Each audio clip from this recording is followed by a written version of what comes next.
அப்படின்றவருடைய மகள் ஐஸ்வர்யா, வயது 17.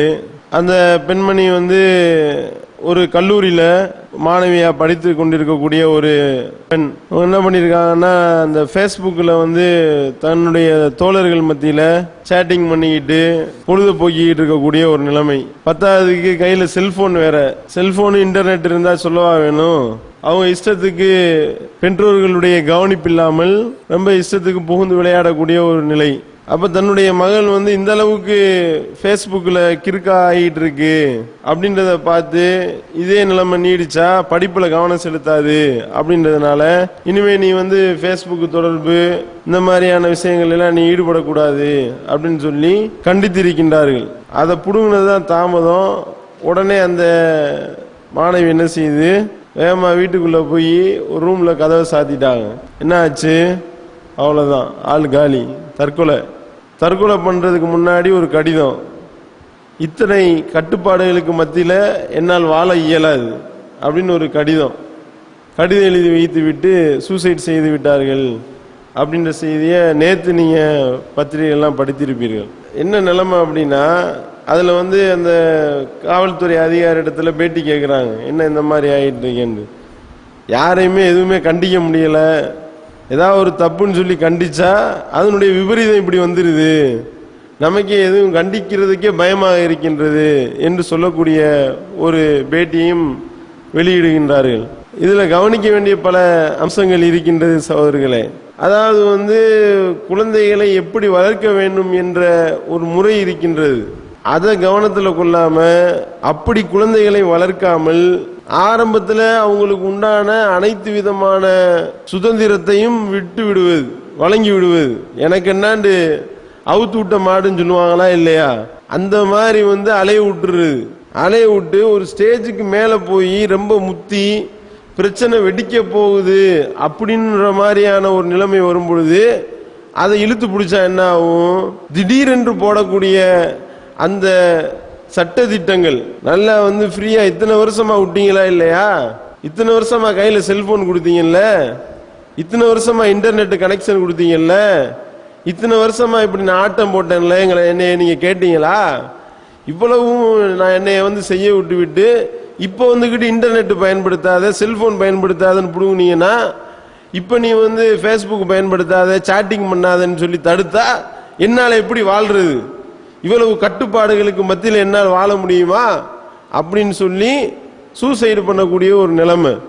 அப்போ குழந்தைகளை எப்படி நாம உருவாக்க வேண்டும் என்றால், ஆரம்பத்திலிருந்தே அந்த மாதிரி உருவாக்கணும். ஆரம்பத்தில் இருந்தே சட்ட திட்டங்களை சரியான முறையில் சொல்லி கொடுத்து, இந்த மாதிரிலாம் நடந்துகிட்டா இவ்வளவு பிரச்சனைகள்லாம் வரும் என்று அவர்களை சிறு குழந்தைகளிலிருந்தே, சிறு வயதுகளிலிருந்தே, அவங்களுக்கு விவரம் தெரியக்கூடிய பருவத்தில் இருந்தே இதை சரியான முறையில் ஊட்டி வளர்க்காம எனக்கு என்னாண்டு இஷ்டத்துக்கு அலைய விட்டு ஒரு ஸ்டேஜுக்கு மேல முத்தும் பொழுது அதை போய் பிடிக்கும் பொழுது அவங்களுக்கு புதிய கட்டுப்பாடுகள் அவங்களால தாங்கிக் கொள்ள முடியவில்லை.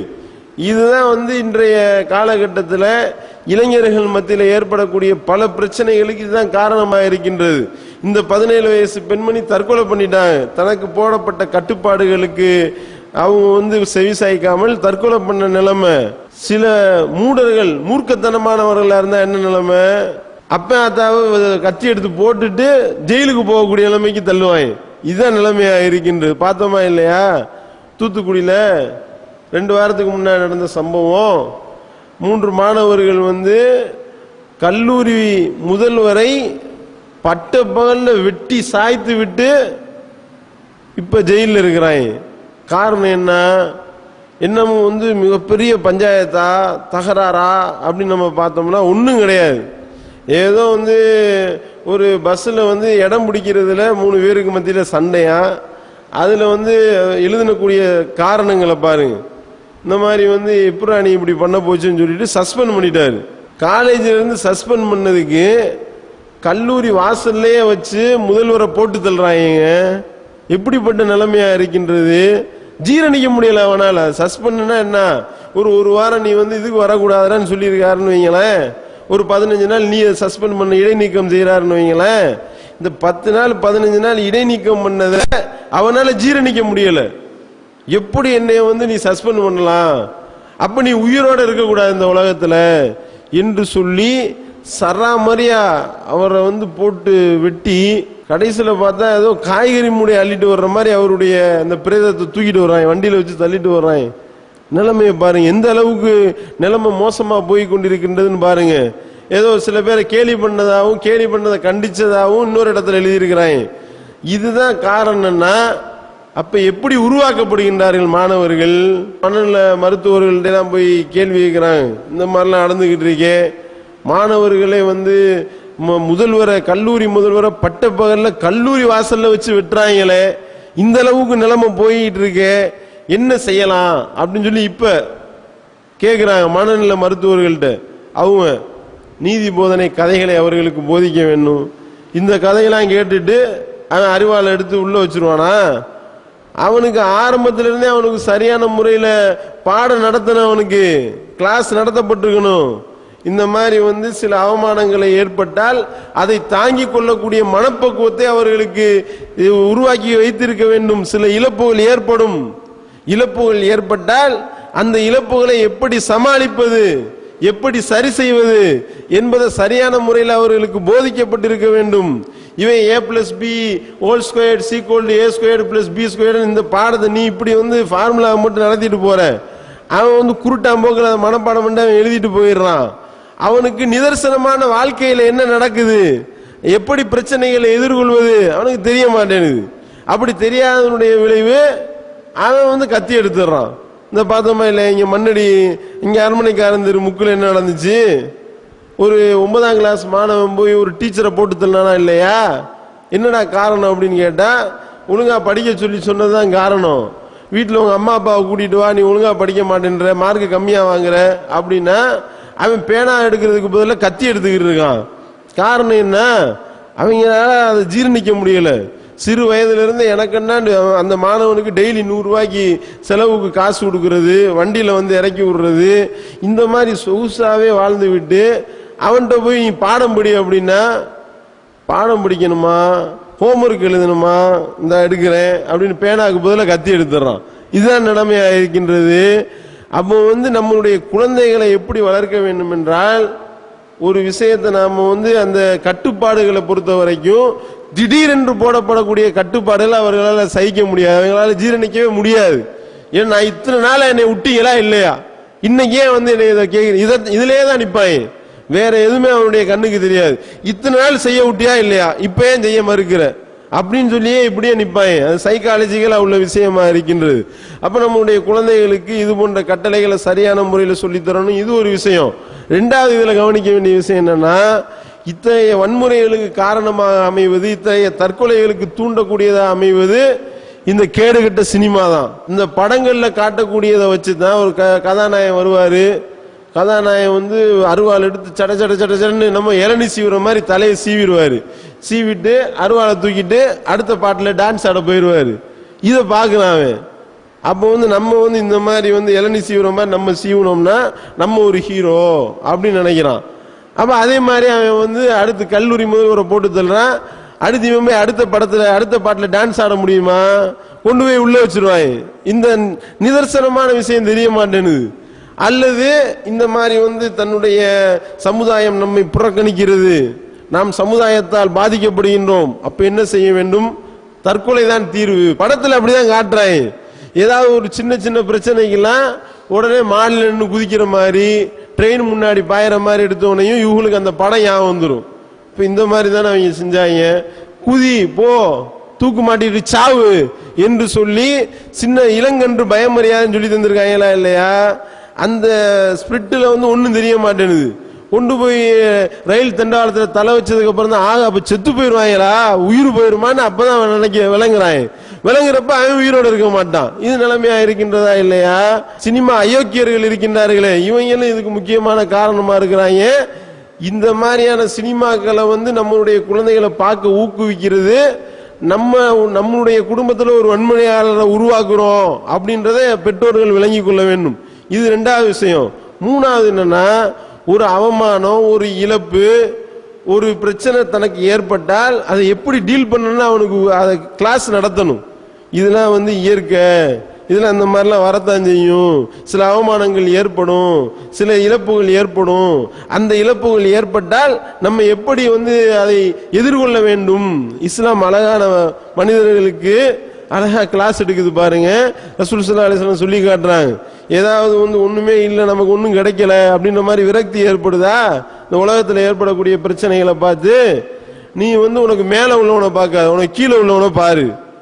ரசூல் ஸல்லல்லாஹு அலைஹி வஸல்லம் அவர் அழகாக அந்த சைக்காலஜிகளை கத்து தர்றாங்க. இந்த மாதிரியான சைக்காலஜிகளை ஒருத்தவனுக்கு கத்து கொடுத்தாலே அவன் இந்த மாதிரியான வேலையெல்லாம் செய்ய மாட்டான், தற்கொலையும் பண்ணிக்கிற மாட்டான், ஒரு வன்முறையாளனா மாறவும் மாட்டான். தான் ஒரு பாதிப்புக்கு உள்ளாகிறான். என்னடா இது நம்மளை 10 நாள் சஸ்பெண்ட் பண்ணிட்டாங்களே அப்படின்னு நினைக்கும் பொழுது, உன்னையாவது 10 நாள் சஸ்பெண்ட் பண்ணியிருக்காங்க, ஒருத்தவனுக்கு டிசியை கொடுத்து அனுப்பி விட்டுருக்காங்க பாரு, ஒருத்தவனை கல்லூரியில இருந்து நீக்கியிருக்காங்க பாரு, அவனை பாரு அப்படின்னு பொழுது மனசை தேர்த்திக்கிட்டு போயிடுவான். அப்ப இந்த மாதிரி சைக்காலஜிக்கலா அவர்களை உருவாக்கணும்ன்றது இந்த மாதிரியான வேலைகளை செய்யறது கிடையாது பெற்றோர்கள். அவங்களுக்கு மத்தியில சரியான தொடர்பு இல்லையே, இருந்தா தான் அதை செய்வார்கள். சரியா பெற்றோர்கள் குழந்தைகளை கவனிக்கிறது இல்லையே, அது ஒரு காரணம். அதே மாதிரி ஒரு இழப்பு ஏற்படுது. ஒரு இழப்பு ஏற்பட்டா இது எல்லாமே உயர்ந்த நிலையிலே யாரும் இருக்க மாட்டாங்க. உயர்ந்த நிலையில் இருக்கக்கூடிய ஒரு பொருள் தாழ்ந்த நிலையை அடையும் அப்படின்றதையும் சைக்காலஜிக்கலா அவனுக்கு சொல்லணும். எந்த நேரமும் நம்ம தான் பெஸ்ட் அப்படிலாம் இருக்காதப்பா, அப்படிலாம் நீ இருக்க முடியாது. ஏதாவது ஒரு நேரத்தில் உனக்கு ஒரு டவுன் வரும். அப்படி வரும் பொழுது நீ அதை சகித்து கொள்ள வேண்டும். பார்க்குறோமா இல்லையா? ரசூல் ஸல்லல்லாஹு அலைஹி வஸல்லம் அவருடைய ஒட்டகம் தான் ஃபர்ஸ்ட் வருமா எப்பயுமே. அப்போ ஒரு தடவை வச்ச ஒரு கிராமவாசி ஒரு ஒட்டகத்தை கூட்டிட்டு வர்றாரு. அவர் விட்ட ஒட்டகம் ரசூல் ஸல்லல்லாஹு அலைஹி வஸல்லம் உடைய ஒட்டகத்தை தோக்கடிச்சிருது. சஹாபாக்களுக்கெல்லாம் பயங்கரமான வருத்தம். என்னடா இது, அல்லாஹ்வுடைய தூதருடைய ஒட்டகம் தோத்து போச்சே என்று விரக்தி அடையும் பொழுது ரசூல் ஸல்லல்லாஹு அலைஹி வஸல்லம் சொன்னாங்களா இல்லையா, உயர்வா இருக்கக்கூடிய ஒவ்வொரு பொருளும் தாழ்ந்த நிலை அடையும். அப்ப சைக்காலஜிக்கலா உருவாக்குனா, அந்த மாதிரி நம்மளுடைய குழந்தைகளை உருவாக்குனா, ஒரு நாள் ஒரு 450 மார்க் எடுக்கணும்னு நினைச்சிட்டு இருக்கிறவன் ஒரு 10 மார்க் குறைஞ்சு போச்சுன்னா உடனே போய் சூசைட் பண்றானா இல்லையாங்க? ஏன்னா 440 மார்க் எடுத்து இருக்கிறடா நீனு, இதை கவனிக்க மாட்டான். மேக்ஸ்ல 2 மார்க் நான் குறைஞ்சு போச்சு, 98 மார்க் தான் வந்துச்சுன்னு தற்கொலை பண்றான். இப்படி சாவரவனா இருக்கிறான்னா அப்ப என்ன அர்த்தம்? அதுதான் இருக்கிற ஹை ஃபர்ஸ்ட் நிலைமை, இல்லாட்டினா நான் செத்துறணும் அப்படின்ற மாதிரி உருவாக்குறது எவ்வளவு பெரிய டேஞ்சர்னு தெரியுதா இல்லையா? இப்ப ரசூல் ஸல்லல்லாஹு அலைஹி வஸல்லம் அவர்கள் அந்த சைக்காலஜிகளையும் கத்து தர்றாங்க. அதே மாதிரி ஏதாவது ஒரு இழப்பு ஏற்பட்டுச்சா அந்த இழப்புக்கு பகரமா அல்ல அதை விட சிறப்பானதை ஏற்படுத்தி தருவான்ற நம்பிக்கை சரியான முறையில் வரணும். ரசூல் ஸல்லல்லாஹு அலைஹி வஸல்லம் அவர்கள் அழகான ஒரு பிரார்த்தனையை கற்றுத் தருகின்றார்கள். இந்த பிரார்த்தனையை தங்களுடைய பிள்ளைகளுக்கு கற்று தந்தாலே சைக்காலஜிக்கலா ஓரளவு சரியாயிருவாங்க. எப்படி கற்றுத் தர்றாங்க? உம்மு சலமா ரலியல்லாஹு அன்ஹா அவங்களுடைய கணவர் அபு சலமா இறந்து விடுகின்றார். அபு சலமா என்பவரை பொறுத்த வரைக்கும் ரொம்ப ஒரு உயர்ந்த நிலையில இருந்த ஒரு சஹாபி. அவருடைய தியாகம், அவருடைய அர்ப்பணிப்பு, ஆரம்ப காலத்திலே ஹிஜ்ரத் செய்த முதல் குடும்பத்தை சேர்ந்தவர் அப்படின்ற அளவுக்கு முதல்ல ஹிஜ்ரத் செய்தவர். அப்படிப்பட்ட அபு சலமா மரணிக்கின்றார். உம்மு சலமா அவங்களிடத்துல ரசூல் ஸல்லல்லாஹு அலைஹி வஸல்லம் சொல்றாங்க, உன்னுடைய கணவர் நீ இழந்துட்ட, நான் உனக்கு ஒரு பிரார்த்தனையை கற்றுத் தருகின்றேன். இந்த பிரார்த்தனையை நீ அல்லாஹ்விடத்துல கேட்டேனா அதை விட சிறந்தது அல்லாஹ் உனக்கு தருவான் அப்படின்னு சொல்லிவிட்டு, இன்னா லில்லாஹி வ இன்னா இலைஹி ராஜிஊன் அல்லாஹும்ம அஜிர்னி ஃபீ முஸீபதி வ அக்லிஃப் லி ஹைரம் மின்ஹா. ரசூல் ஸல்லல்லாஹு அலைஹி வஸல்லம் அவர்கள் இந்த ஒரு பிரார்த்தனையை கற்றுத் தர்றாங்க. யா அல்லாஹ், உனக்கே நாங்க சொந்தக்காரன், உன்னிடமே நாங்க திரும்பக்கூடியவர்களா இருக்கிறோம். எனக்கு ஏற்பட்ட இந்த இழப்புல, இந்த முசீபத்திலிருந்து எனக்கு இதை விட சிறந்ததை எனக்கு நீ தருவாயாக அப்படின்னு சொல்லி ரசூல் ஸல்லல்லாஹு அலைஹி வஸல்லம் அவர்கள் ஒரு பிரார்த்தனையை கற்றுத் தர்றாங்க. உம்மு சலமா ரலியல்லாஹு அன்ஹா அவங்க அறிவிக்கக்கூடிய செய்தியை பார்க்கிறோம். இந்த துஆவை ரசூல் ஸல்லல்லாஹு அலைஹி வஸல்லம் கற்றுத் தந்தாங்க. நான் இந்த துஆவை ஓதுனேன், அல்லாஹ்விடத்துல கேட்டேன். கேட்கும் பொழுது என்னுடைய உள்ளத்துல ஒரு எண்ணம் வந்துச்சு. என்ன எண்ணம்? அபு சலமா என்பவர் எப்படிப்பட்ட ஒரு உயர்ந்த நிலையில ஒரு சஹாபி, இப்படிப்பட்ட ஒரு நல்ல மனிதர், இவரை விட சிறந்தவர் யார் நமக்கு கிடைக்க போறா அப்படின்னு நினைச்சுக்கிட்டே நான் ஓதிக்கிட்டு இருந்தேன். மனிதர்களையே சிறந்தவரான ஒருவரை அல்லாஹ் எனக்கு கணவனா கொடுத்தான். யார? ரசூல் ஸல்லல்லாஹு அலைஹி வஸல்லத்தையே அல்லாஹ் கணவனா கொடுத்தானா இல்லையா?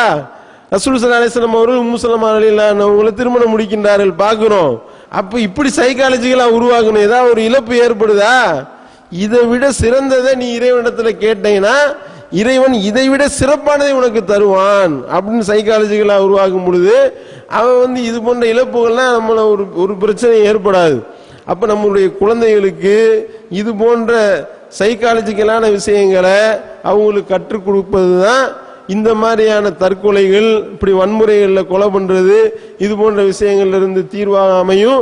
இதை பெற்றோர்கள் சரியான முறையில் கவனித்து நம்முடைய குழந்தைகளை நல்ல ஒரு சந்ததிகளாக உருவாக்க வேண்டும் என்று கேட்டு நிறைவு செய்கின்றேன். வாயுதவான அல்ஹம்துலில்லாஹி ரப்பில் ஆலமீன்.